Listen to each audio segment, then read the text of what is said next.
Terutama perempuan ini ada jeda yang kadang dia lupakan. Misalnya begini Bu, kita jam duhur masuk misalnya jam 12:15. Kita memasak di dapur atau mencuci atau apa. Tiba-tiba masuk waktu duhur jam 12 lewat.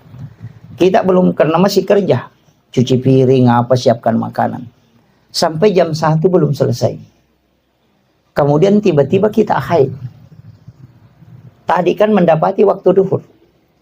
Kita belum sholat duhur, kemudian haid.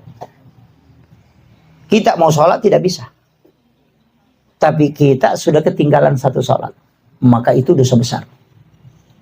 Bagaimana cara menutupi sholat ini? Ketika berhenti haid, mesti diqadai. Ini yang harus ditahu. Makanya perempuan itu diminta untuk tidak menunda sholat. Makanya ada perempuan itu disuruh sholat di rumahnya.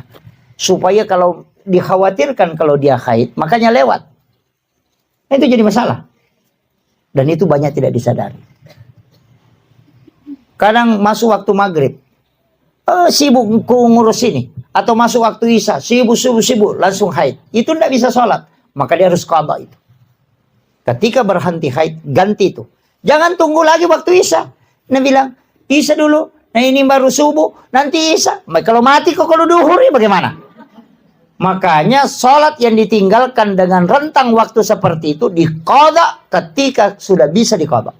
Jangan menunggu. Cuma ada ulama fikih menggabungkan. Kalau sholat itu diganti di malam hari, maka dikeluarkan suara. Tapi kalau sholat itu dikerjakan di siang hari, maka tidak mengeluarkan suara. Jadi sholat duhur yang diqadha di malam hari itu mengeluarkan suara. Karena dikerjakan di malam hari. Tapi kalau sholat isya misalnya diqadha di siang hari, itu tidak keluarkan suara. Walaupun sholat isya itu adalah sholat yang dijaharkan.